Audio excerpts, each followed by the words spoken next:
isang lalabas na babae na siyang mag-aano na parang kailangan na talagang lumabas, kailangan na talaga ipaglaban ang karapatan ng ating bayan sa ganitong klase ng korupsyon. Kasi ang pansinin mo, no, ang pansin ng mga tao ngayon, itong administrasyon na ito, ang pinakamatindi ata ang korupsyon. Golden Age. Oo, ito. Sa lahat ng naging, yung mga presidente na upo, di ba, hindi ganito katalamak.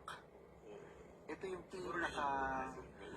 ito ilang taon pa lang, o 3 taon pa lang, pero ang pinag-uusapan na natin dito, billion, o trillion na pala.